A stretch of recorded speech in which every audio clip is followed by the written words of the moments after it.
Bonjour à toutes et à tous, bienvenue à la médiathèque de la Maison méditerranéenne des sciences de l'homme d'Aix-en-Provence pour cette nouvelle séance de l'IREMAM, Mondes arabes et musulmans. Je suis Thomas Pierret, chercheur à l'IREMAM, Institut de recherche et d'études sur les mondes arabes et musulmans, un laboratoire du CNRS et de l'Université Aix-Marseille. L'IREMAM est un cycle d'entretien organisé par l'IREMAM et la médiathèque de la MMSH avec les auteurs d'ouvrages académiques récents sur les mondes arabes et musulmans. Nous recevons aujourd'hui Reza Zia Ebrahimi, Senior Lecturer au King's College à Londres, qui publie aux éditions Amsterdam un livre intitulé « Antisémitisme et islamophobie, une histoire croisée ». L'originalité de la contribution de notre invité à ce débat éminemment polémique est d'ancrer son propos dans l'érudition historique et plus spécifiquement dans une connaissance approfondie de l'histoire des processus de racialisation. Le précédent ouvrage de Reza Zia Ebrahimi, paru en 2016 chez Columbia University Press, s'intitulait « The Emergence of Iranian Nationalism, Race and the Politics of Dislocation ». Et dans cet ouvrage, l'auteur étudiait notamment l'appropriation de théories européennes relatives à la race aryenne par les nationalistes iraniens du XIXe siècle. Je m'entretiendrai également avec Vincent Gesser, chercheur à l'IREMAM, qui avait publié en 2003 à la découverte La nouvelle islamophobie, un ouvrage pionnier puisqu'il était le premier à traiter de cette question dans le contexte français. Vincent Gesser a continué par la suite à mener des recherches sur la situation des musulmans en France, notamment dans son livre « Musulmans de France, la grande épreuve face au terrorisme », paru en 2017 aux éditions de l'Atelier. J'adresserai mes premières questions à Reza Zia Ebrahimi. L'association entre islamisme et islamophobie, d'un point de vue historique, n'est pas une simple vue de l'esprit. Elle est documentée et vous entamez d'ailleurs votre récit en montrant qu'antisémitisme et islamophobie sont des phénomènes interconnectés dès leur émergence en Europe durant les croisades. Oui, effectivement, il y a une origine commune, étant donné que la figure du juif et celle du sarrasin sont associées dans l'appareil représentationnel de la chrétienté à l'époque médiévale. Les deux sont perçus comme rejetant la divinité du Christ, mais ils exhibent également des pratiques similaires, telles que la circoncision, le refus de manger du porc, etc., etc. Aux alentours du XIIe siècle, et plus particulièrement au XIIIe siècle, l'islam et le judaïsme sont également perçus comme des hérésies chrétiennes. Et il y a à cette époque-là beaucoup de polémiques qui sont écrites, qui dénoncent le judaïsme et l'islam, généralement dans le même souffle, j'ai envie de dire. Je pense à des auteurs tels que Pierre Alphonse, Alain de Lille ou encore Bernard de Clairvaux. Mais cela va plus loin, le juif et le sarrasin jouent également un rôle dans des récits apocalyptiques, puisqu'ils sont censés préparer la venue de l'Antéchrist. Et ça, c'est très important, j'aimerais le souligner ici, car cela démontre qu'ils ne sont pas simplement des figures de l'altérité ou des voisins ou des gens pratiquant d'autres religions, ils sont déjà une menace existentielle pour la chrétienté, si ce n'est l'univers dans son entier. Et c'est quelque chose qui viendra hanter les juifs et les musulmans plus tard, et on en reparlera au 19e, 20e et 21e siècle. Il y a deux corollaires concrets de tout cela. Il y a tout d'abord les croisades. On appelle la première croisade dans cette même ville d'Aix-en-Provence en 1095. Et il est notable que sur le chemin de la Terre Sainte, les croisés commettent un certain nombre de massacres de juifs, notamment en Rhénanie. Et c'est en fait le début d'un grand nombre d'exactions antisémites qui ont lieu à cette époque-là et qui sont sans précédent dans cette région de l'Europe. Un autre corollaire, c'est un certain nombre d'interdictions qui frappent les musulmans et les juifs qui vivent sous le joug de princes chrétiens. Ce qui est le cas en Sicile au XIe, XIIe siècle, dans le royaume croisé de Jérusalem et aussi dans les États catholiques de la péninsule ibérique. On leur interdit d'avoir des domestiques chrétiens, on leur interdit d'apparaître en public pendant la Semaine Sainte, et ils sont également obligés de porter des signes distinctifs. Juifs et musulmans font également l'objet ensemble de violences et discriminations diverses suite à la reconquête catholique de l'Espagne, donc après les croisades. Et à la lumière de cet épisode historique, vous réfutez un certain nombre de conceptions modernistes sur l'histoire du racisme, qui voudrait que le racisme ne saurait exister sans la science biologique et que donc il n'aurait pas réellement pu exister avant les progrès scientifiques du XVIIIe siècle. Et pour la même raison, vous rejetez l'idée d'une séparation chronologique nette entre une situation prémoderne où aurait prévalu un rejet de l'autre fondé sur des considérations religieuses et culturelles et un racisme foncièrement moderne qui serait basé sur des critères biologiques. Oui, effectivement, je fais partie de ceux qui pensent que la modernité des idées raciales biologiques a été exagérée par la littérature. Certaines recherches récentes, notamment par ma consoeur Geraldine Heng, ont démontré qu'à l'époque médiévale, déjà, il y a une préoccupation avec le corps, une préoccupation somatique. On s'imagine par exemple que le corps des Juifs émette une odeur particulière qu'on appelle le foetor judaicus, et que les parties génitales des hommes juifs saignent chaque mois dans une sorte de menstruation masculine.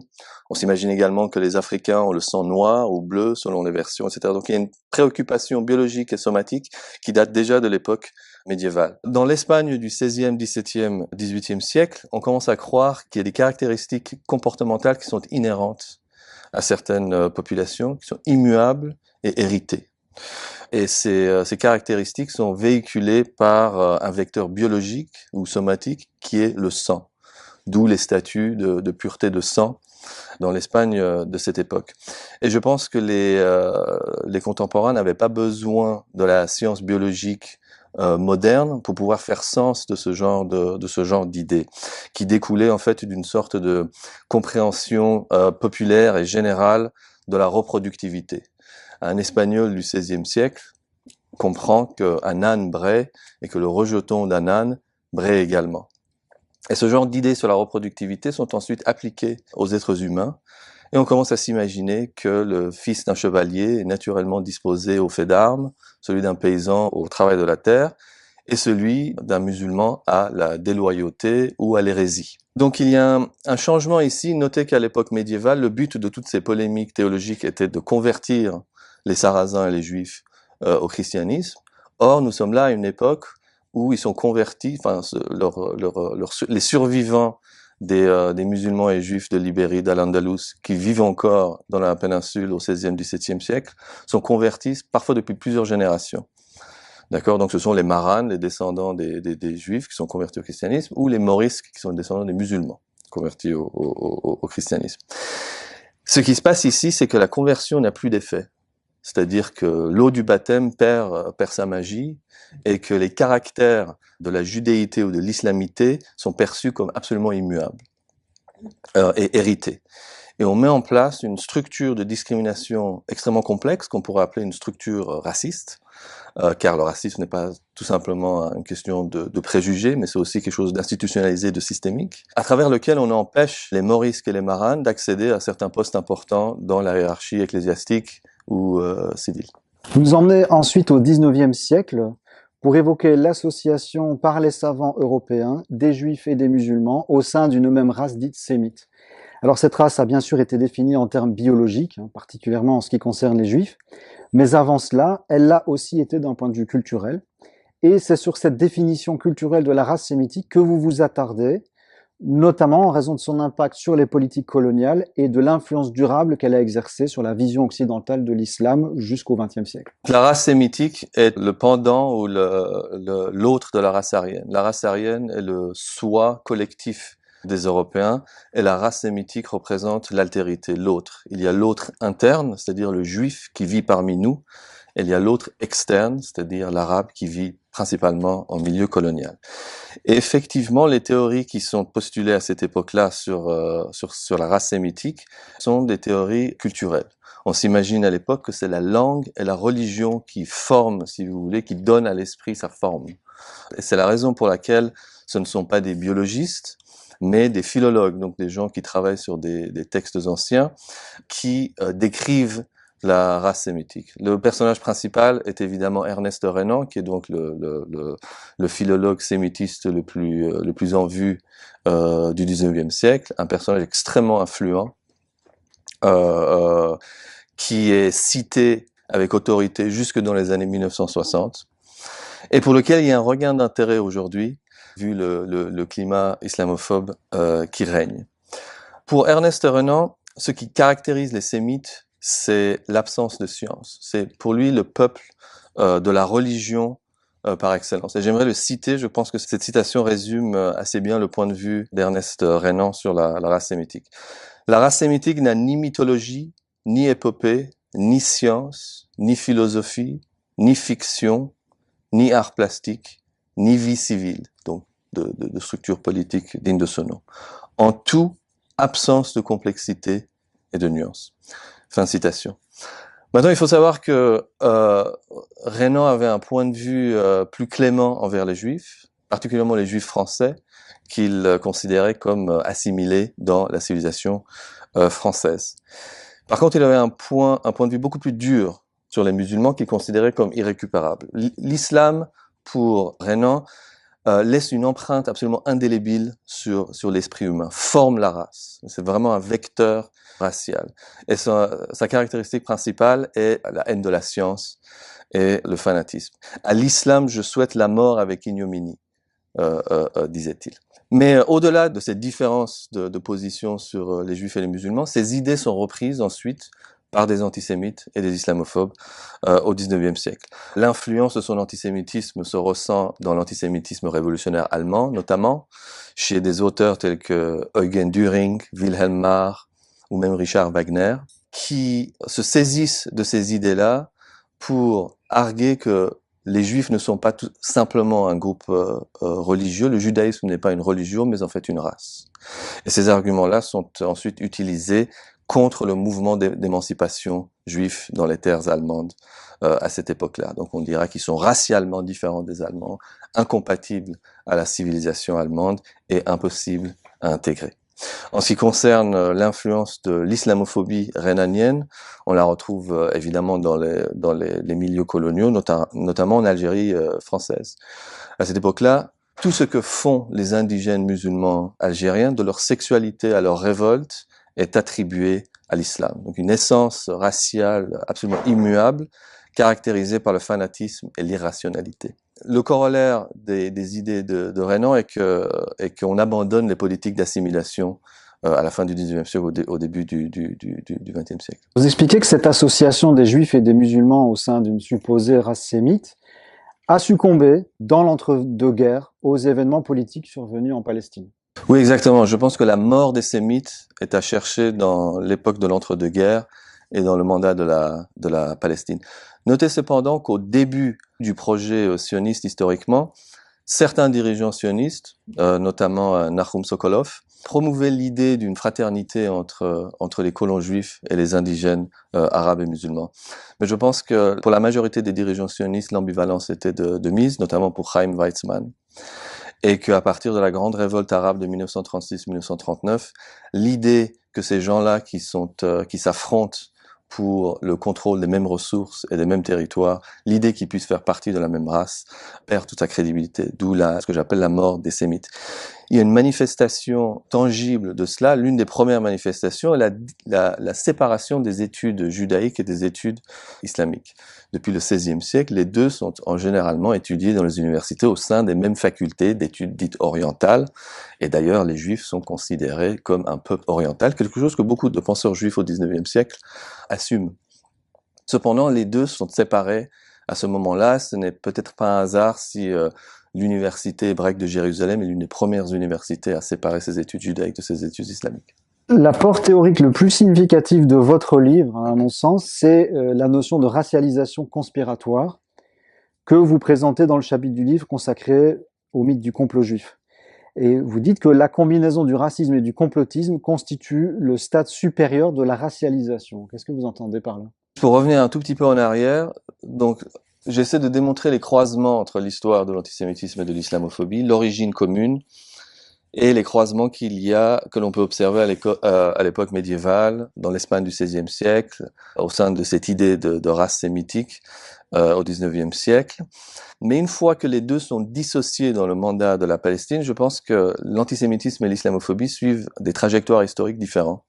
L'histoire de l'antisémitisme va mener à la Shoah, et l'histoire de l'islamophobie moderne va mener à une histoire qui se décline principalement dans le milieu colonial et ensuite post-colonial. Cependant, il y a un autre croisement, et ce croisement, c'est celui que vous avez mentionné, c'est un croisement de la stratégie de racialisation des Juifs et des musulmans que j'appelle conspiratoire. L'accent ici est mis sur les théories de complot qui mettent en scène des Juifs et des musulmans. Notez que, comme je disais au tout début, le juif et le musulman se transforment en menace existentielle pour la civilisation occidentale. Donc ce ne sont pas simplement des populations racialisées, il y a un stade supplémentaire de racialisation où ils deviennent une menace existentielle. Et je pense qu'il y a une certaine lacune sur le sujet dans la littérature existante. Maintenant, un tout petit peu d'histoire et quelques clarifications sur le concept de théorie du complot. Personnellement, je date leur émergence à la fin du XVIIIe siècle et au début du XIXe siècle. Auparavant, je pense que c'était les phénomènes physiques qui préoccupaient nos ancêtres. C'était l'alternance entre le jour et la nuit, les raisons pour une mauvaise récolte, etc., qui étaient incompréhensibles pour nos ancêtres. Et donc nous avons créé des mythes, des déités, et ils faisaient offrande à ces déités pour se prévenir d'une mauvaise récolte, par exemple. Ce genre de choses deviennent relativement inutiles pour les classes lettrées d'Europe occidentale au XVIIIe siècle. Les nouvelles énigmes de cette époque sont les grandes transformations économiques, politiques et sociales. Et la première de celles-ci est la Révolution française. Phénomène qui, pour l'aristocratie européenne, est largement incompréhensible, notamment dans sa complexité. Pour l'aristocratie et aussi la classe ecclésiastique. Et donc à cette époque-là, on peut observer l'émergence d'idées complotistes, c'est-à-dire on attribue l'avènement de la Révolution à l'action secrète de forces souterraines, comme les francs-maçons, les illuminés de Bavière ou les philosophes eux-mêmes. La première intervention en ce sens est par un certain Abbé Baruel. Le livre s'appelle « Mémoire pour servir à l'histoire du jacobinisme ». On pourrait dire que c'est la première théorie du complot élaborée de l'époque moderne. Au XIXe siècle, tout ce beau monde va souvent se demander à qui profite le crime. Et l'une des réponses apportées est le juif, car les juifs ont été émancipés par la Révolution française et bénéficient au XIXe siècle de droits égaux, légaux, etc. Et donc, tout penseur déstabilisé par la marche de la modernité au XIXe siècle, que ce soit l'avènement de la société bourgeoise, la démocratie, le capitalisme, ce qu'on appelle l'affaiblissement de la foi, l'affaiblissement des nations traditionnelles, basées sur l'aristocratie et l'Église, etc., et voit la main du juif derrière toutes ces transformations. Donc j'insiste sur le fait que ce que j'entends par théorie du complot ici n'est pas simplement une explication fantaisiste d'un événement, c'est un postulat sur la direction de l'histoire. C'est quelque chose de beaucoup plus grand. Et donc le complot est que toutes les institutions européennes, les gouvernements, les armées, les universités, les presses, les théâtres, etc., sont enjuivés. Les Juifs sont en train de prendre le contrôle de ces institutions. Et l'arme qui permet aux Juifs, dans l'esprit complotiste, de mener à bien ce complot, il y en a deux. Il y a leur contrôle sur la presse, qu'on considère comme absolu, notamment Édouard Drummond le considère comme absolu, et l'argent. Donc on s'imagine que les Juifs ont des ressources financières absolument intarissables. Henri Gougenot des Mousseaux, l'un des plus grands antisémites du XIXe siècle, appelle les Juifs les seigneurs de l'or. Et donc le pendant du pouvoir des Juifs est la faiblesse des sociétés européennes. C'est parce que nous ne défendons pas que le Juif est en train de prendre le pouvoir. C'est un thème qu'on retrouve dans l'histoire de l'extrême droite jusqu'aujourd'hui. La manifestation la plus complète, ou peut-être la plus connue des théories du complot antisémite, sont bien sûr les protocoles des sages de Sion, un texte qui apparaît en 1903, un texte d'origine russe, qui a une influence énorme sur l'antisémitisme de l'entre-deux-guerres, notamment sur les nazis. Hitler lui-même, dans Mein Kampf, met en avant certaines idées complotistes, puisqu'il s'imagine que la démocratie, le capitalisme et le bolchevisme sont des armes aux mains des Juifs pour contrôler le monde et anéantir la civilisation occidentale. Vous avez précisé que pour moi, cela représentait une forme de racialisation. Effectivement, cela assigne des caractéristiques immuables à la population ciblée. Le fait de pouvoir agir unanimement pour mener à bien un complot. Chaque individu devient le rouage d'une énorme machine qui complote contre nous les chrétiens, les Européens, etc. Hitler dit même à Goebbels, chose que Goebbels rapporte dans ses mémoires, que comploter fait partie de l'instinct juif, c'est-à-dire que le juif complote inconsciemment. Donc on a vraiment ici affaire à une caractéristique raciale, presque un impératif biologique. Après le mythe du complot juif, vous analysez l'émergence de thèses complotistes islamophobes, d'abord dans un contexte colonial, puis à la fin du XXe siècle et surtout après le 11 septembre 2001, lorsque ce complotisme islamophobe est associé aux notions de subversion migratoire. Et on voit ainsi des auteurs attribuer aux musulmans un projet collectif et instinctif, encore une fois, d'islamiser l'Europe. Les théories du complot islamophobe sont principalement des théories d'islamisation de l'Europe. Ces théories-là ont une temporalité différente puisqu'elles se développent principalement au XXIe siècle, c'est-à-dire après le 11 septembre, comme vous l'avez précisé. Ça, c'est l'une des différences fondamentales avec les théories dont j'ai parlé un petit peu plus tôt. L'autre différence est l'élément démographique. C'est-à-dire dans le complotisme antisémite, c'est toujours un petit groupe qui agit. Que ce soit la population juive dans son entier ou les 12 sages de Sion, il s'agit toujours de quelques individus extrêmement puissants qui mettent en œuvre le complot. Dans l'islamisation, c'est l'inverse. Dans l'islamisation, c'est le grand nombre qui agit et c'est la submersion démographique qui est à la base de l'islamisation de l'Europe. C'est le ventre des femmes musulmanes qui produisent une armée de musulmans qui menacent l'ordre occidental. Mais malgré ces différences, le but de ces complots est exactement le même. Il reste l'anéantissement de l'Occident tel qu'on le connaît. Avant le 11 septembre, il y a quelques thèmes qui sont déjà mis en place, certains à partir du 19e siècle, et qui sont importants sans être vraiment du complotisme au sens où je l'entends. Il y a par exemple cette hantise que l'on retrouve dans la geste coloniale contre l'action secrète des confréries musulmanes, par exemple. On s'imagine dans la geste coloniale française, mais également britannique, que l'islam est une menace pour les intérêts coloniaux de la France ou de la Grande-Bretagne. Ce n'est pas encore du complotisme, mais cette idée qu'ils agissent contre nous existe déjà. Il y a aussi l'idée selon laquelle l'islam a un pouvoir surnaturel. L'islam contrôlerait l'âme de ses fidèles.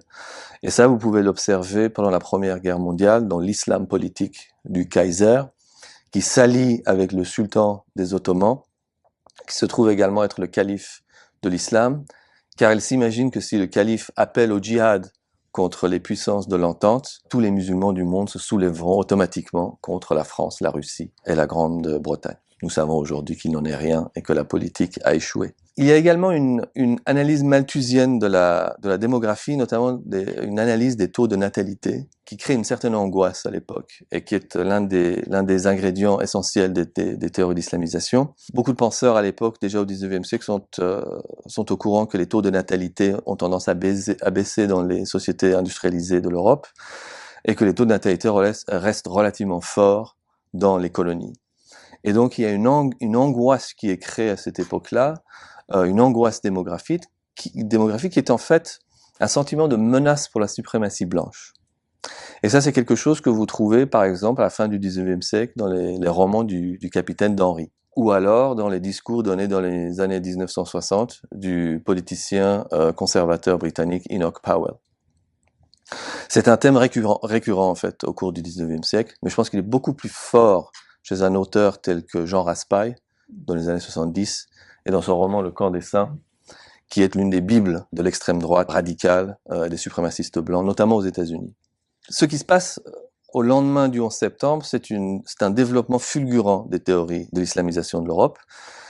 Un nombre très élevé de publications depuis cette époque-là nous disent que dans 10, 15, 30, 50 ans, il y aura une majorité musulmane en Europe. Et que cette majorité, mue par une essence musulmane fondamentaliste, finira par imposer la charia, donc mettant fin à la civilisation occidentale. L'une des premières interventions est le fait d'Oriana Fallaci, la matriarche du journalisme italien, extrêmement respectée dans son pays, qui écrit un livre que je ne peux décrire que comme une diarrhée verbale, où elle s'insurge contre, et j'emploie ces termes à elle, ces foutus fils d'Allah sans couilles, qui se multiplient comme des rats, qui pissent dans les autels et chient sur les parvis des églises. Donc ce sont ces termes d'une violence absolument inouïe, un pamphlet extrêmement hargneux, rempli d'inexactitudes et de maladresse, qui est néanmoins célébré, notamment par les défenseurs de la langue et de la grammaire française ici,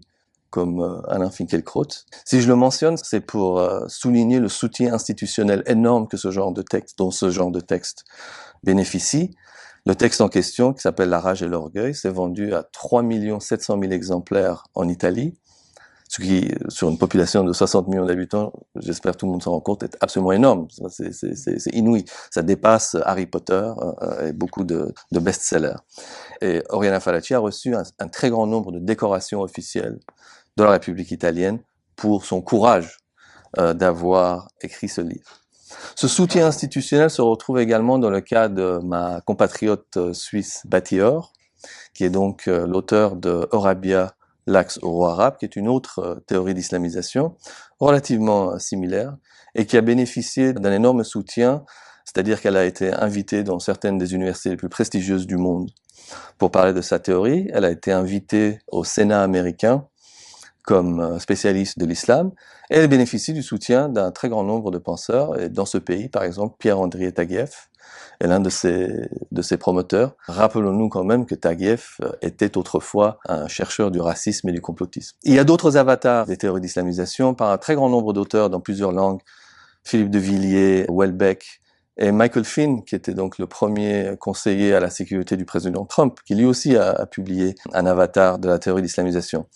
Mais je pense que l'intervention la plus importante et la plus influente a été le grand remplacement de Renaud Camus, qui est une théorie de génocide blanc qui est très importante dans la formation des idéologies des néo-nazis et des suprémacistes blancs, de nouveau notamment aux États-Unis, où on voue un culte à Renaud Camus et à son livre. Pour en revenir brièvement à la racialisation, là de nouveau, le postulat auquel nous avons affaire est que les musulmans, le complotisme fait partie de leur ADN en quelque sorte, que les musulmans complotent contre la civilisation occidentale de manière quasi inconsciente. Renaud Camus le dit de manière très clairement, les musulmans, les immigrés musulmans sont, je cite, une armée de conquête, peu importe qu'ils en soient conscients ou pas. Donc là, de nouveau, nous avons presque affaire à un impératif bioculturel, je dirais. Comme dans les théories du complot juif, un thème récurrent du conspirationnisme islamophobe est l'existence de complices non musulmans ou non juifs. Oui, et toujours postulé dans ce genre de texte, qu'ils soient antisémites ou islamophobes, une alliance entre le groupe racialisé et l'ennemi politique. En général, l'ennemi politique, c'est la gauche, dans toutes ses formes. Mais également l'internationalisme, la République, que Gougenot des Mousseaux appelle la République cosmopolite, que Maurras appelle la gueuse. Tout ce qui s'oppose au nationalisme ethnique, conservateur et fervent. Dans les protocoles des sages de Sion, il s'agit des socialistes et des anarchistes. Et un petit peu plus tard, il s'agit du judéo-bolchevisme. Donc dans le judéo-bolchevisme, vous avez cette alliance entre le groupe racialisé et le communisme, ce qui comporte un écho distant de l'islamo-gauchisme, cette idée qui fait aujourd'hui partie de l'idéologie dominante, notamment du gouvernement actuel français. Pour Oriana Fallaci, il s'agit des journalistes de gauche qu'elle vomit dans ses traités, ainsi que les antiracistes. Et pour Batior, il s'agit des institutions européennes, puisqu'elles sont supranationales, et donc leur but est la destruction des nations européennes. Vous soulignez également l'affiliation idéologique directe entre des écrits relevant de ce conspirationnisme islamophobe et les auteurs d'attentats d'extrême droite survenus ces dernières années. Oui, effectivement, Anders Breivik assassine 77 personnes à Oslo et à Utøya en 2011 pour stopper l'islamisation de la Norvège. Il nous laisse un manifeste dans lequel il cite Batior et Eurabia plus de 160 fois. Nous avons ensuite la manifestation des groupes suprémacistes blancs à Charlottesville aux États-Unis en 2017, où une manifestante antiraciste est tuée à la voiture bélier et où vous voyez des groupes néo-nazis et suprémacistes blancs défiler en scandant « Jews will not replace us ». Donc, You Will Not Replace Us est la traduction du livre de Renaud Camus en anglais. Donc, c'est une remise au goût antisémite des idées de Renaud Camus. Vous avez ensuite, en 2018, Bruce Bauer, qui fait irruption dans une synagogue de Pittsburgh et assassine à bout portant 11 personnes, ce qui est la plus grande attaque antisémite de l'histoire américaine.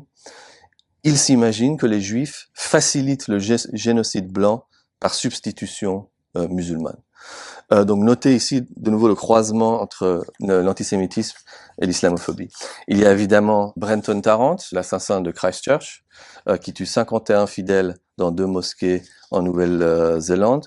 Le manifeste qu'il distribue avant de commettre ce fait, s'intitule Great Replacement. Et il y a d'autres exemples. Il y a Patrick Crusius, le tueur d'El Paso en 2019, 23 personnes. Lui aussi se réfère au grand remplacement. Lui aussi, il exprime son admiration pour Tarrant et pour Breivik et les autres. Il y a aussi des attentats ratés dont on a très peu entendu parler, notamment à la synagogue de Halle en Allemagne et dans une mosquée d'Oslo de nouveau par un type qui s'appelle Philipp Manshaus. Là de nouveau, il y a toujours cette récurrence de ce thème de génocide blanc et de grand remplacement, etc. Je pense que ces théories, la raison pour ce lien entre le terrorisme radical d'extrême droite et la théorie du grand remplacement ou le complotisme islamophobe en général, le lien est dans l'inversion du rapport entre la majorité et la minorité. C'est-à-dire que ces gens-là s'imaginent que les musulmans ont en fait le pouvoir de le faire disparaître. Et cela légitimise des violences à leur encontre qui sont ensuite décrites comme de la légitime défense. Richard Millet, l'homme de lettres français, se réfère à cela comme un sursaut de survie civilisationnelle dans un livre qu'il a écrit où il célèbre Breivik. Malgré les arguments que d'autres auteurs et vous-même avez apportés, on continue souvent d'entendre que l'islamophobie ne serait qu'une invention des islamistes pour interdire toute critique de l'islam. Et vous affirmez, Reza Zia Ebrahimi, que ce déni de l'islamophobie est un discours d'origine assez spécifiquement française qui s'est ensuite exporté à travers le monde. Alors oui et non. Je pense que le déni est quelque chose d'universel dans toutes les formes de racisme. C'est-à-dire à partir du moment où nous passons au XXe siècle du racisme explicite et ouvert, où on dit très clairement que telle population est inférieure, dès lors elle ne devrait pas avoir les mêmes droits ou qu'elle doit être exterminée. Lorsque l'on passe, selon Richard Mills, à une époque de racisme couvert et implicite, le déni devient l'un des mécanismes très importants pour la perpétuation des structures racistes. Donc il y a un déni du racisme aux États-Unis, par exemple, où 70% des Blancs se pensent comme les victimes d'un racisme anti-blanc. Mais vous avez raison que le déni de l'islamophobie spécifiquement a une histoire française, étant donné qu'il y a un certain nombre d'arguments qui sont récurrents et qu'on entend évidemment ici, mais également au Royaume-Uni, en Allemagne, aux États-Unis et ailleurs, et qui sont des arguments qui ont été créés en France par Caroline Fourest et Fiammetta Wener dans une intervention qu'elles ont faite en 2003. Les arguments sont très faciles à déconstruire, n'est-ce pas? Le premier argument est que l'origine du mot remonte à la révolution de 79 en Iran. Je suis un historien iranien, je connais les textes de la révolution, je peux vous garantir que le mot d'islamophobie n'est jamais prononcé dans ce contexte-là. Et puis, même si. Et je pense que tout le monde est d'accord que l'argument est fallacieux. Je pense que Fourest et Wener elles-mêmes acceptent que l'argument est fallacieux puisqu'elles ont effacé cette mention dans la version en ligne de leur article. Elles ont ensuite tenté d'arguer qu'en fait, il s'agissait de Kate Millett, la féministe américaine qui a voyagé en Iran pour défendre les droits de ses sœurs iraniennes à ne pas porter le voile, qui aurait été emprisonnée pour islamophobie.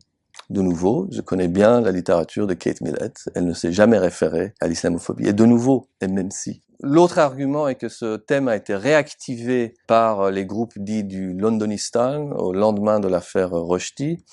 Et c'est très étrange car beaucoup de textes sont mentionnés dans les interventions de Fourest et Wener et de nouveau aucun ne mentionne spécifiquement l'islamophobie. De nouveau, je pense que ici le déni d'islamophobie opère une inversion de la réalité et du rapport entre les dominés et les dominants. La vraie question est de savoir quel est le but de ces stratégies discursives du déni. Je pense, et peut-être que Vincent est d'accord avec moi, que le but est le sabotage de la reconnaissance, évidemment, de l'islamophobie. Le but est le sabotage de l'effort collectif contre les discriminations et les violences dont les musulmans ou les personnes perçues comme musulmanes peuvent être l'objet. Donc le déni maintient l'islamophobie. Donc le déni est l'islamophobie. Alors justement maintenant, je vais me tourner vers mon collègue Vincent Gesser. Restons sur cette question du déni. Alors vous qui travaillez sur cette question de l'islamophobie depuis 2 décennies, comment percevez-vous l'évolution de ce déni depuis l'époque où vous aviez publié votre livre? L'un des paradoxes peut-être qu'il faut souligner, au moins en ce qui concerne l'espace français ou au-delà l'espace francophone, c'est que ce sont les adversaires qui ont fait le succès du terme islamophobie. C'est-à-dire que c'était un terme assez peu employé en France, bien qu'il soit ancien. Hein. Dans les travaux que nous avons faits, ceux d'Alain Grèche et bien sûr ceux de Marwan Mohamed et d'Abdelali Ajat, dont je conseille bien sûr la lecture du livre, c'est un terme qui existe dans la langue française et j'ai même retrouvé dans la bibliothèque de mon grand-père, qu'il avait ramené d'Algérie, le petit ouvrage de Diné, où il parlait déjà d'islamophobie. Étienne Diné, peintre orientaliste. Vous voyez, j'ai vraiment trouvé par hasard, comme si c'était un signe de la Providence que de me faire tomber cet ouvrage entre mes mains. Et donc finalement, moi j'ai l'expérience en 2003, lorsque j'ai publié ce petit ouvrage, La Nouvelle Islamophobie, le titre n'était pas de moi, il était plutôt de l'éditeur, il y a eu une telle opposition, passion, que finalement, ceux qui se sont attachés à déconstruire en accusant que c'était un ouvrage qui cachait un agenda politique, un agenda militant, finalement, ils ont contribué au succès. Ensuite, sur ce qu'est maintenant le phénomène au sens sociologique. Je pense qu'il faut justement sociologiser ce que j'appellerais les dénis. Parce qu'il n'y avait pas un déni, il y a eu des formes de déni. Prenons un milieu que nous connaissons bien, qui est le champ universitaire et le champ scientifique.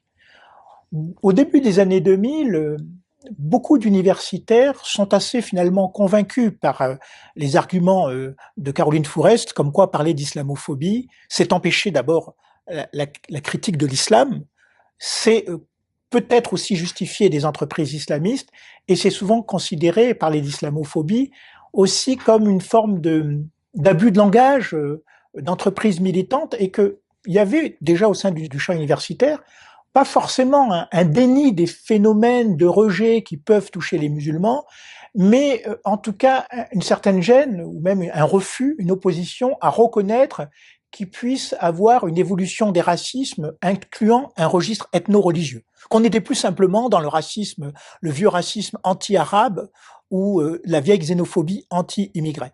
Aujourd'hui, je crois que c'est plus vrai. Si on prend le monde universitaire, c'est pour ça que je parle de la nécessité de sociologiser, tout le monde ne s'accorde pas sur le terme islamophobie. Certains chercheurs universitaires l'emploient, d'autres ne l'emploient pas, mais on admet qu'ils puissent avoir droit de citer dans les laboratoires du CNRS, de l'IRD ou dans les universités. On admet qu'ils puissent avoir des colloques. Et finalement, ceux qui s'y opposent sont très minoritaires.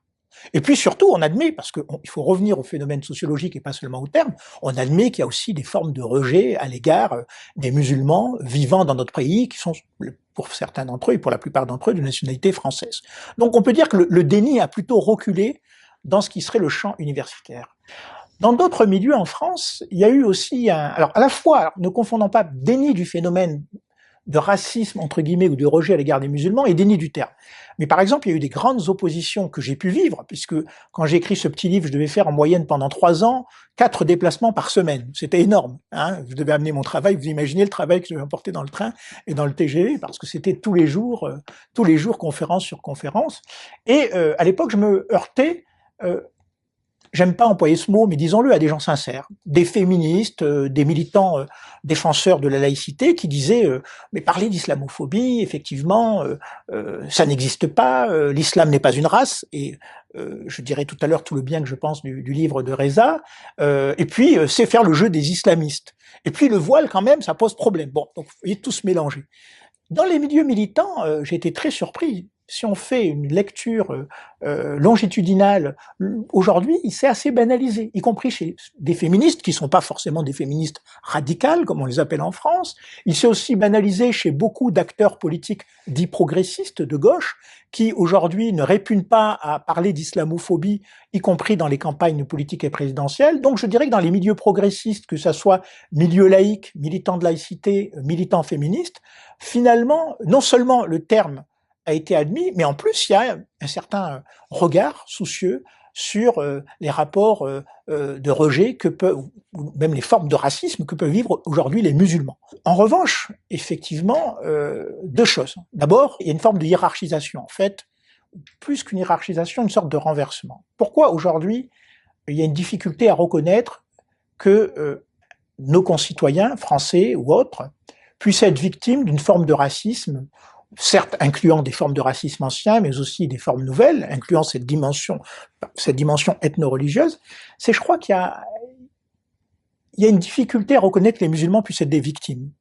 Parce que dans la représentation à la fois majoritaire et commune, et je dirais qu'elle est commune à beaucoup d'élites, mais aussi de Français et de citoyens ordinaires, les musulmans sont d'abord des faiseurs de victimes, plus que des victimes. Quand vous parlez aujourd'hui de racisme anti-musulman, de haine anti-musulmane ou d'islamophobie, j'emploie les différents termes, on vous dit, mais d'abord, d'accord, ils sont peut-être victimes, mais eux, ils en font davantage. Donc on en sort dans une comptabilité qui considère que les musulmans n'ont pas à se revendiquer un statut de victime, parce que de leur communauté, ils en produisent beaucoup plus. Voyez, et que de ce point de vue-là, c'est le droit à être considéré comme une victime comme les autres qui fait problème.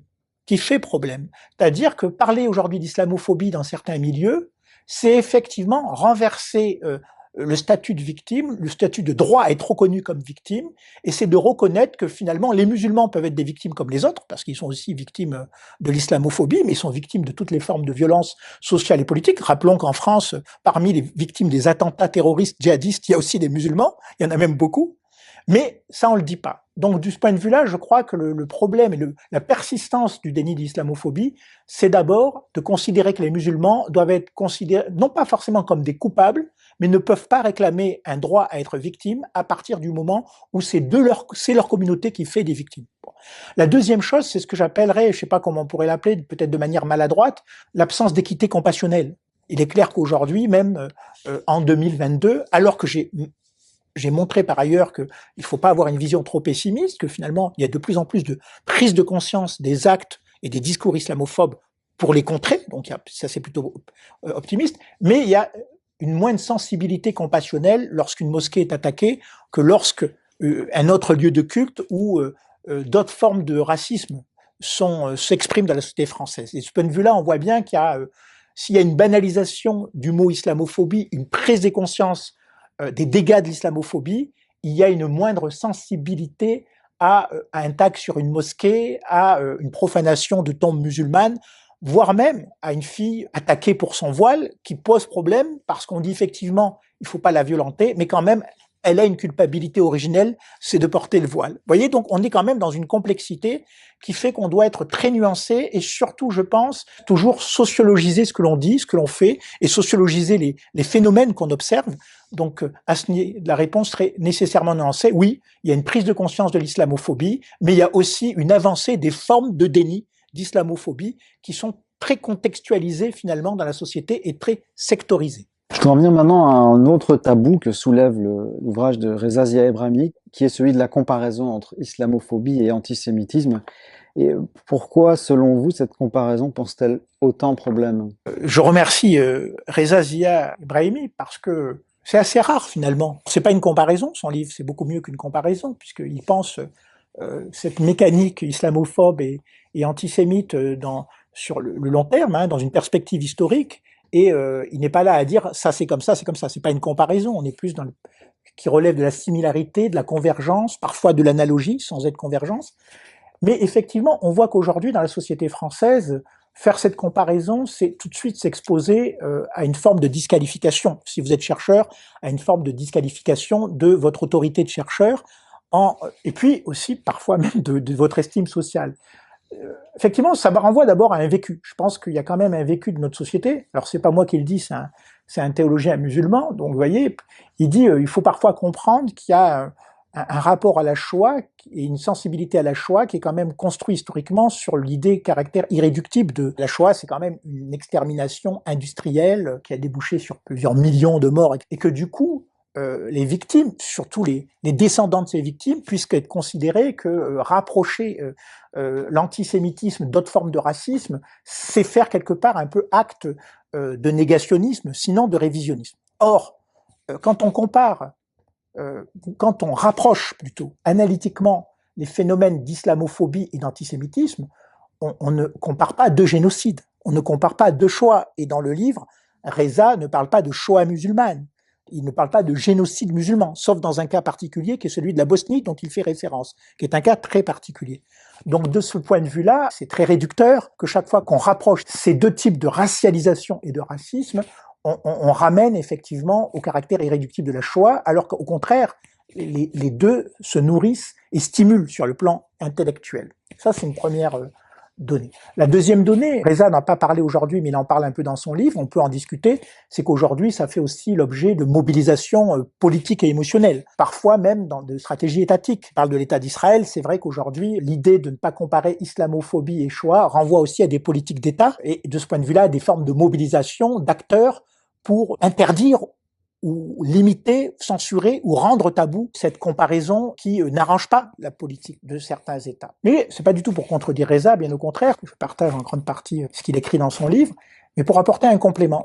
Dans le sens inverse, ça existe aussi. Moi, par exemple, je fais souvent des conférences pour des publics plutôt semi-profanes ou semi-initiés, ça peut être des profs, ça peut être des citoyens ordinaires, et je dis, mais aujourd'hui, pour comprendre l'islamophobie, il faut aussi revenir un peu à l'histoire de la construction de l'autre dans l'histoire nationale française, dans l'idéologie française. Comment on a traité les protestants, comment on a traité les juifs au 19e et 20e siècle, qui a quand même des processus d'altérisation historiquement situés, qui ont évolué, qui appartiennent à notre héritage national, ce qu'on pourrait appeler une certaine idéologie française qui n'a cessé d'altériser, de minoriser l'autre. Et parfois, il faut aussi relire tout ce qu'a été le rapport aux protestants, à l'altérisation du protestant, à l'altérisation du juif. Et je me heurte aussi, de l'autre côté, à des militants qui luttent contre l'islamophobie, des militants de gauche ou des militants musulmans, et qui me disent, mais vous dites n'importe quoi, l'islamophobie, c'est la colonisation. Voilà, c'est la colonisation. Je dis, mais avant la colonisation, il y a aussi des processus d'altérisation, de fabriquer l'autre, de l'autre, qui sont consubstantiels de la construction nationale française. C'est-à-dire que la France n'a cessé de dire on ne reconnaît pas de communauté pour mieux communautariser l'autre. Donc de ce point de vue-là, je me fais toujours envoyer sur les roses au mieux ou dans les roseaux ou dans les orties au pire, en m'accusant de dire mais la colonisation. Mais oui, je dis la colonisation. Mais justement, Reza apporte encore quelque chose dans son livre extraordinaire, c'est que la colonisation a été un nœud de rencontre, si je puis dire, malheureux entre islamophobie et antisémitisme, puisque l'idéologie coloniale ou les structures institutionnelles qui découlent de cette idéologie combinaient assez parfaitement, faut-il le dire, islamophobie et antisémitisme. Et je cite toujours cette anecdote. Jean Jaurès, comme grande figure du socialisme français, malheureusement assassiné à la veille de la Première Guerre mondiale, se rend en Algérie, fait un voyage, une mission politique en Algérie, dans laquelle il est persuadé au départ que les Juifs participent de la domination coloniale et que quelque part les Juifs sont associés à l'oppression des indigènes musulmans. Et puis Jaurès découvre la réalité algérienne et il se dit mais finalement, comment expliquer à la fois le rejet de l'indigène musulman et en même temps l'antisémitisme qui à l'époque, et Reza le rappelle, est très fort dans les sections socialistes françaises. Les sections de ce qui va devenir plus tard le Parti communiste ou le Parti socialiste, puisqu'ils vont se séparer après le congrès de Tours, on peut dire que c'est même un moteur de l'essence du socialisme d'Algérie française. Et Jaurès finalement finit par conclure que finalement antisémitisme et islamophobie coloniale appartiennent à un phénomène commun qui est finalement une idéologie de justification de la domination coloniale. Donc je dirais qu'il y a presque, je ne sais pas si on peut l'appeler le paradigme de Jaurès, mais en tout cas Jean Jaurès qui part, pas forcément antisémite, mais quand même un peu persuadé que les Juifs sont quelque part un peu responsables de la domination coloniale, il s'aperçoit que se joue dans le contexte colonial une sorte de combinatoire racialisante et raciste qui est à la fois l'antisémitisme et le rejet de l'indigène musulman qui conforte le pouvoir objectif des colons. Voilà. Donc de ce point de vue-là, oui, je pense que c'est nécessaire aujourd'hui de détabouiser, non pas cette comparaison, mais de penser finalement comment aujourd'hui les processus d'altérisation s'inscrivent dans une histoire, dans une trajectoire nationale, et qu'elle ne commence pas avec les Juifs et les musulmans, mais qu'elle commence beaucoup plus tôt.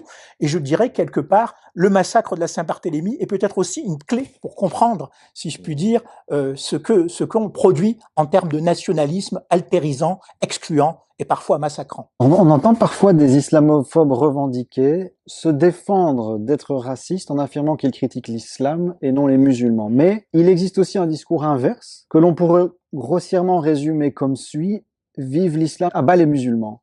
En d'autres termes, l'islam serait une bonne religion, mais les musulmans l'appliqueraient mal. C'est là où il y a une complexité. J'ai été critiqué parce que j'ai peut-être mal expliqué cette complexité. Effectivement, en France, je dirais que la France, et je l'écrivais encore récemment pour un article à paraître, réussit l'exploit d'être un pays islamophile et islamophobe. C'est-à-dire qu'en France, il y a quand même un grand intérêt des intellectuels, des élites politiques, voire même de gens ordinaires, ou pour ce que j'appelle les phénomènes touchant à l'islam. Il n'y a qu'à regarder la production documentaire des chaînes françaises, y compris aujourd'hui ce qui est alors on peut dire que c'est un peu exotique des fois, c'est vrai. La place des faits musulmans, par exemple, dans les phénomènes audiovisuels, culturels, théâtrales, des expositions, etc., qui fait que si on regarde la France par un certain bout de la lorgnette, on pourrait dire mais c'est quand même un pays qui considère le fait musulman comme un fait central de la société, mais aussi de son imaginaire national. Et en même temps, si on regarde le phénomène d'un autre côté de la lorgnette, on a plutôt l'impression que la France est un des pays qui produit le plus, ou qui, d'une manière, banalise le plus, institutionnalise le plus l'islamophobie. Et je crois que ça vient aussi, peut-être, et je voulais poser la question à Reza, même si Caroline Forest en a parlé, j'en avais un peu parlé avant elle, est-ce qu'on n'est pas aussi plutôt, parfois, dans une musulmanophobie? C'est-à-dire que finalement, on a une France assez islamophile qui considère que l'islam est une religion monothéiste finalement comme les autres, mais que c'est les musulmans qui ne comprennent pas leur religion. D'où l'injonction souvent à dire aux musulmans, votre religion est belle, mais vous n'êtes pas beau, vous ne méritez pas votre religion. Et moi, le discours que je perçois le plus efficace sur le plan symbolique, comme formateur des consciences et des esprits en France, c'est pas le discours islamophobe brut. C'est plutôt le discours dire, ah moi j'ai rien contre l'islam, j'ai lu le Coran, je parle l'arabe, j'ai une licence de Langso, et je vais même prier dans les mosquées avec mes amis musulmans. Mais en revanche, vous, les musulmans, quelle image vous donnez de votre religion? Donc, je suis pas en train de dire que c'est pas un discours islamophobe, mais je suis en train de dire qu'il y a une articulation extrêmement complexe entre à la fois une valorisation de la religion musulmane, voire une normalisation de cette religion comme un monothéisme comme tous les autres, et en même temps une altéralisation des musulmans sur le fait que c'est eux qui comprennent pas leur propre religion et que finalement, quelque part, ils la salissent. Peut-être que là, il y a à creuser, et là je suis à côté d'un historien qui pourrait le faire beaucoup mieux que moi, on trouve peut-être déjà cette ambivalence dans l'orientalisme français, qui célèbre l'islam pour considérer que les musulmans, souvent, ne sont pas à la hauteur de leur religion. Donc voilà, mais il y a peut-être aussi des manifestations plus contemporaines de ce que j'appellerais une forme d'orientalisme ordinaire, d'orientalisme de tout le monde, d'orientalisme de tous les jours, qui est de considérer que l'islam est une belle religion, mais qu'elle n'est mal servie par ces immigrés, ces descendants d'immigrés, qui ne font que la dévoyer par leur violence ou par leurs mauvaises pratiques. Une dernière question pour vous, Vincent Gesser. Depuis 20 ans que vous menez des recherches sur l'islamophobie, est-ce que votre opinion a évolué concernant la limite de cette notion?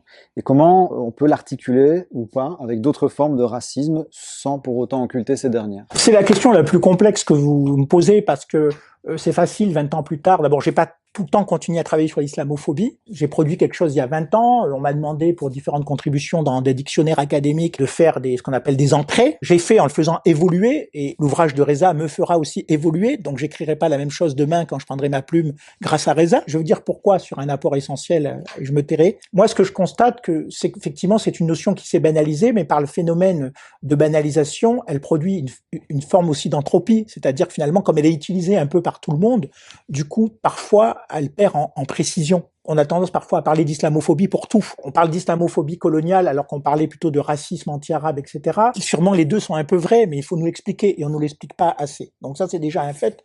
C'est qu'un terme qui se banalise, tant mieux peut-être, comme d'ailleurs le terme d'antisémitisme, même si aujourd'hui on serait plutôt l'antisémitisme, le sémite ça renvoie à un système linguistique, il faudrait peut-être inventer un nouveau mot. Taguieff l'a fait en parlant de judéophobie, c'est pas la plus mauvaise chose qu'il ait fait d'ailleurs, il faut peut-être le saluer à ce niveau-là, mais en tout cas pour vous dire, oui déjà le phénomène d'entropie est inhérent au développement et au fait qu'un terme se développe. Donc voilà, plus on en parle, plus il y a des usages multiples, du coup, plus il y a des usages multiples, plus il y a une nécessité d'un regard critique sur ces usages multiples. Après, l'autre chose que je constaterai, qui est inhérent à la fois, je les sépare, au champ intellectuel et au champ universitaire, qui ne sont pas deux champs identiques, c'est qu'il y a parfois une tendance à la surspécialisation, qui est, à mon avis, aussi est produit de trajectoires personnelles des chercheurs, c'est à travailler sur l'islamophobie quand on est intellectuel progressiste ayant de l'empathie pour les musulmans ou ayant vécu dans des pays musulmans, à travailler sur les juifs lorsqu'on on est de la communauté juive, à travailler sur les formes de rejet,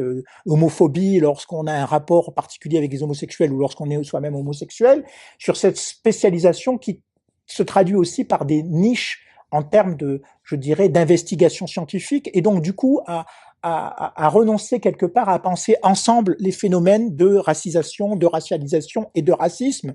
Donc de ce point de vue-là, oui, un petit regret peut-être à ce que cette spécialisation qui cache des trajectoires et qui cache aussi, malgré tout, qu'elle soit volontaire ou involontaire, une porosité entre le débat public et le champ scientifique, qui fait que ce que l'on énonce ou sur les travaux ou les sujets que l'on développe dans le champ scientifique servent les arguments des acteurs politiques et servent les arguments des acteurs, je dirais, ce qu'on appellerait des éditorialistes ou toutes sortes là.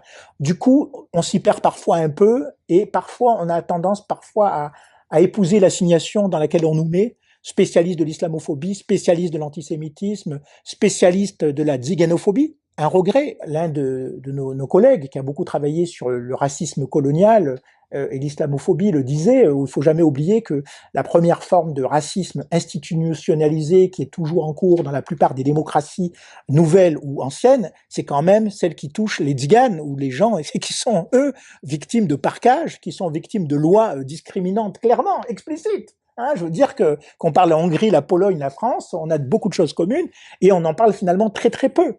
Donc de ce point de vue-là, alors c'est pas pour dire les pauvres tziganes, les pauvres roms, les pauvres gens du voyage, mais quelque part il faudrait peut-être s'intéresser aussi à ces phénomènes qui produisent. Moi je suis très sceptique sur la notion d'islamophobie d'État et je vous dirai peut-être un jour pourquoi, je l'ai déjà dit, parce que je pense qu'il y a une islamophobie dans l'État et de l'État, mais pas une islamophobie d'État, c'est pas tout à fait la même chose, contrairement à ce que mes collègues disent. L'islamophobie d'État, c'est un système complètement légitime, acté par des lois, etc., débouchant sur des politiques publiques, ce qui est beaucoup plus nuancé pour la France. Bon, mais en tout cas, on peut dire une certaine forme de xénophobie d'État qui fait qu'on est plus proche de la Hongrie, pour le coup, alors qu'on est quand même assez loin actuellement en termes de régime politique, qu'on est proche d'un pays où les tziganes seraient libres, et il n'en existe pas, d'ailleurs. Alors je voudrais dire un grand compliment, pour finir, au livre de Reza Zia Ebrahimi. Je me suis dit encore un livre sur l'islamophobie, j'en ai ras-le-bol, franchement. Il y a quelque chose de fondamental qui dit. Jusqu'à présent, on était souvent dans une vision très linéaire et évolutionniste des types de haine, en fait. On est passé d'une haine religieuse, donc anti-judaïsme, anti-mahométisme, puis ensuite d'une haine à fondement biologique et racialisante, antisémitisme, je ne sais pas comment on pourrait dire pour les musulmans, en tout cas rejet du musulman sur un mode biologisant, et puis à ce qu'on appelle aujourd'hui une haine ou des préjugés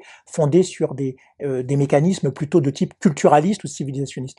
Or ce livre montre que non, il y a toujours une coexistence de ces registres. Il y a une dialogique dans la production finalement du racialisme et du racisme qui a toujours existé. La haine religieuse a toujours biologisé.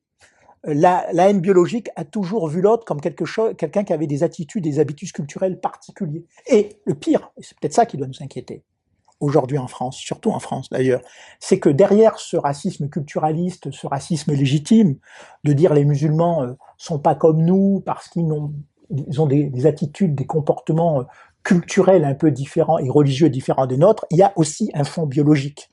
C'est-à-dire que finalement, le musulman au nez et aux oreilles et à la bouche un peu différente, on croit que ça a disparu et pourtant elle ressurgit.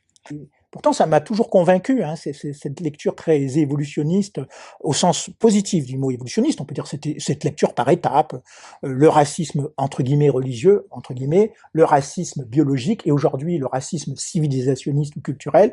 Finalement, non. La dialogique racialisante, racisante et raciste, finalement, incorpore ces différents types de registres et les a toujours incorporés selon des dosages qui peuvent évoluer selon les époques, mais aussi selon les groupes visés ou les groupes, au contraire, profanant la haine. Les nazis, il le dit très bien, avaient une vision biologisante, mais fondée aussi sur une vision culturalisante. Le racisme actuellement moderne, acceptable, qui fait que le romancier qui directement fait de l'islamophobie est quand même reçu à l'Élysée, j'ai oublié de dire, il est quand même Houellebecq, qui est quand même l'écrivain, un des plus lus en France, est reçu, est considéré comme un grand écrivain, invité sur les plateaux de télévision. Il a l'air de faire du gentil culturalisme civilisationniste un peu franchouillard, mais derrière ce côté un peu franchouillard, il y a quand même une dimension un tout petit peu biologique, de considérer que les musulmans ont un cerveau, un ressenti, ont une âme un peu différente de celle de la nôtre, mais les musulmans sont nous, donc il n'y a même pas à dire de la nôtre, de nous. Reza, je vais vous donner le mot de la fin avant de prendre les questions de nos auditeurs. Je voulais savoir si vous vouliez réagir à certaines des questions qui ont été soulevées par Vincent Gesser. Je veux juste faire quelques commentaires assez brefs sur quelques points qui ont été soulevés. D'abord, le tabou sur la comparaison ou le regard parallèle sur l'antisémitisme et l'islamophobie. Je pense que l'une des choses qu'il faut garder à l'esprit, c'est qu'il y a peut-être un coût social, un coût à reconnaître l'islamophobie en France, étant donné le discours identitaire civilisationnel qui existe et qui nous décrit, nous, comme civilisation de la rationalité, de la laïcité, des Lumières, etc., de la démocratie, et qui est donc cette civilisation est en but contre une autre civilisation islamique qui est celle de l'obscurantisme, de l'irrationalité, du fanatisme, etc. Je pense qu'il y a un coût à reconnaître les effets délétères que ce discours a pu avoir au cours de l'histoire. Et pourquoi je parle de coût? C'est parce que cela demande une approche critique de l'histoire de la France, de son histoire coloniale et son histoire postcoloniale, et du fonctionnement de ces discours médiatiques et de ces institutions politiques aujourd'hui. La reconnaissance de l'antisémitisme n'a pas un coût similaire. La reconnaissance de l'antisémitisme, premièrement, l'antisémitisme peut être situé historiquement dans un passé révolu. C'est souvent de cette manière-là qu'on parle de l'antisémitisme. Et également, du point de vue de l'expérience historique de la Shoah, on peut externaliser cet antisémitisme-là comme le fait de l'Allemagne nazie. Avec ses collaborateurs, etc. Mais pas nous, dans le sens des individus. Voilà, c'est pas les individus ordinaires français.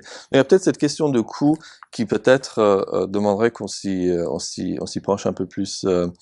Ensuite, je voulais juste revenir à ce que tu as dit, Thomas, sur les gens qui disent qu'ils critiquent l'islam et non musulmans.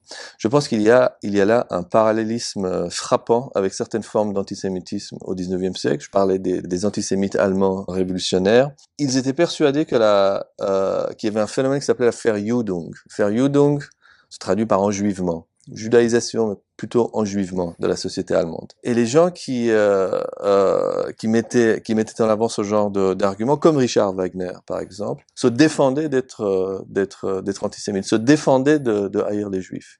Ils disaient qu'ils haïssaient le judaïsme comme idéologie, plutôt que les juifs. D'ailleurs, ils se targuaient tous d'avoir des amis juifs. Dans le cas de Wagner, il y avait Lossig, Lévy, etc. Il y en avait plusieurs. Donc il y a là un parallélisme assez intéressant. Il y avait même des antisémites allemands qui disaient que si on arrivait à nous débarrasser de tous nos juifs, nous ne résoudrons pas le problème de l'enjuivement de la société allemande. Et cela me rappelle des discours que l'on entend, par exemple, chez le parlementaire néerlandais Geert Wilders, le chef de file du Parti de la Liberté, qui est un parti d'extrême droite, deuxième parti du pays, qui n'a de cesse de dire qu'il n'a rien contre les musulmans et que c'est l'idéologie islamique qui le préoccupe. Alors, en ce qui concerne vive l'islam à bas les musulmans, je suis complètement d'accord avec Vincent. Je pense que ça, c'est l'un des héritages de l'orientalisme.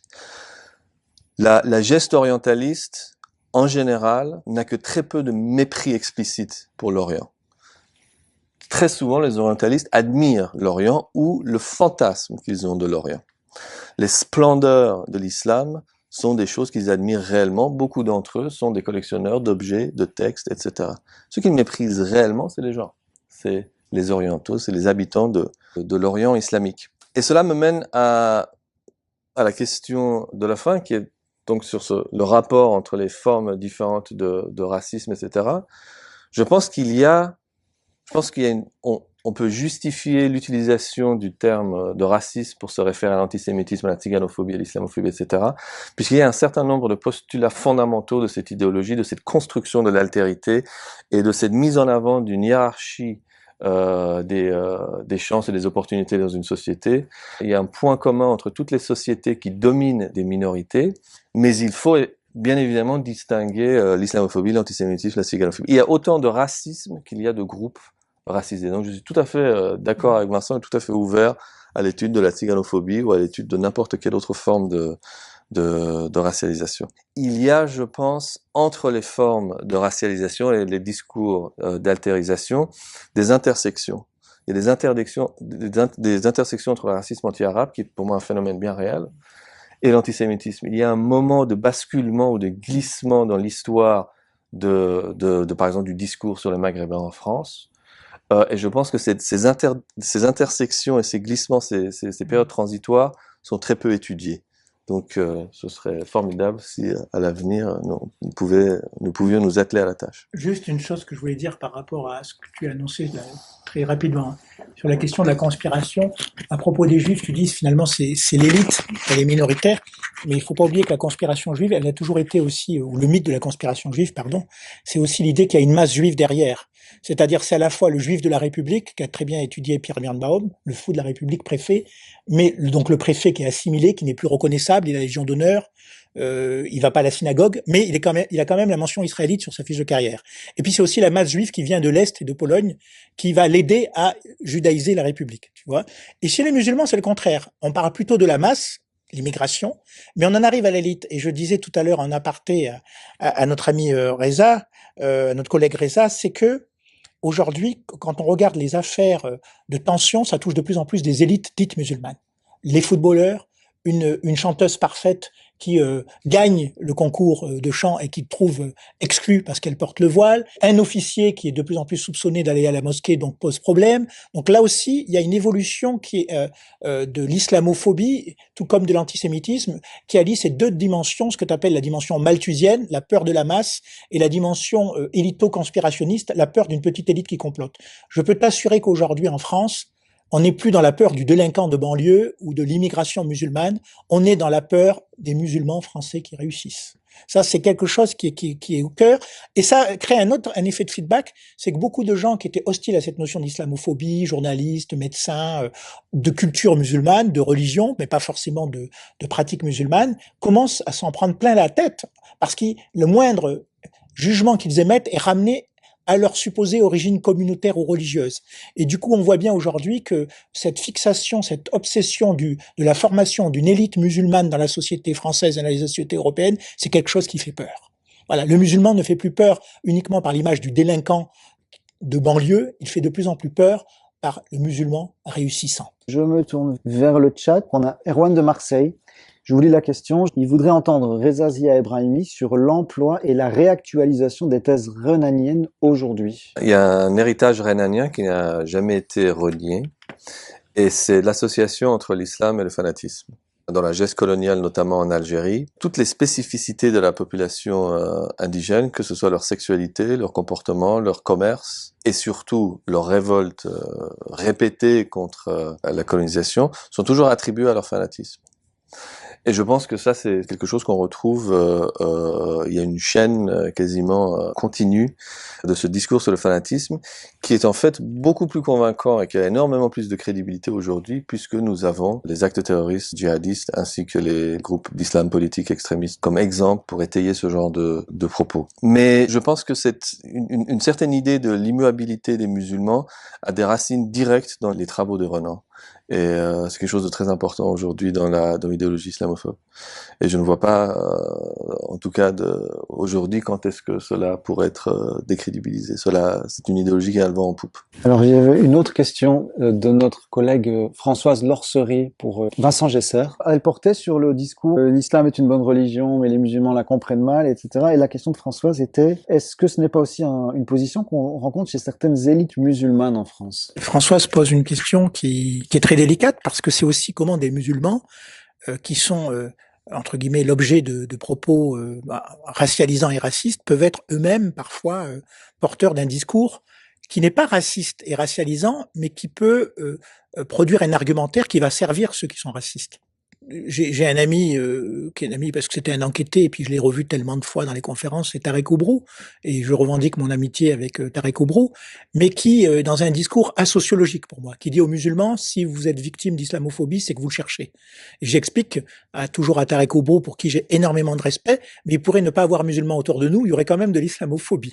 C'est bien connu, il y a de l'antisémitisme même là où il n'y a pas de juifs, quoi. Et c'est ça que je dis à Tarek Oubrou, tu peux faire tout l'effort que tu fais, il y a des mécanismes presque presque autonomes, on va dire, qui se nourrissent d'eux-mêmes, indépendamment du comportement du musulman de l'immeuble d'à côté ou de la rue d'à côté. J'accuse pas du tout Tarek Oubrou d'être un vecteur du discours islamophobe, c'est pas du tout mon propos, mais c'est vrai qu'il y a un discours et Françoise, là, Françoise Lorcerie, on peut faire un parallèle historique. J'avais été allé à plusieurs conférences dans le cercle Bernard Lazare de Paris, et il y avait un historien spécialiste de l'histoire de l'antisémitisme qui faisait une conférence sur le discours des Israélites français à l'égard des Juifs venant de Pologne et de Hongrie, arrivant à Paris. Et ce discours, c'est des Juifs sales, c'est des Juifs barbus, ils sont porteurs d'un intégrisme religieux. Donc, il y avait aussi dans les milieux israélistes un discours péjoratif. Ils n'étaient pas antisémites. On ne peut pas accuser les préfets de la République ou les gens qui étaient des Juifs laïcs athées d'être antisémites.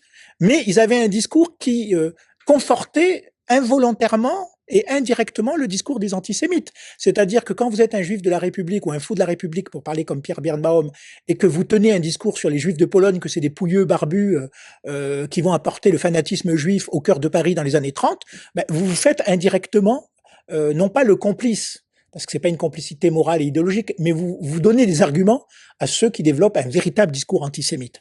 D'où je dis souvent à mes interlocuteurs musulmans qui disent les musulmans doivent être propres, bien se comporter, être polis, vous individualisez la problématique du racisme alors qu'il pourrait y avoir de l'islamophobie sans qu'il y ait de musulmans dans la ville où l'on parle ou dans le quartier où l'on parle, tout comme il y a eu et il y a toujours de l'antisémitisme alors qu'il n'y a pas forcément de juifs présents dans le village ou dans la ville dont on parle. Cet épisode de Livre Imam est désormais terminé. Je vous rappelle le titre du livre de Reza Zia Ebrahimi, Antisémitisme et islamophobie, une histoire croisée, paru en 2021 aux éditions Amsterdam. Vous pourrez revoir ce webinaire sur la chaîne YouTube de Lire Imam et le réécouter en podcast sur Anchor, Spotify, Apple Podcasts et bientôt d'autres plateformes.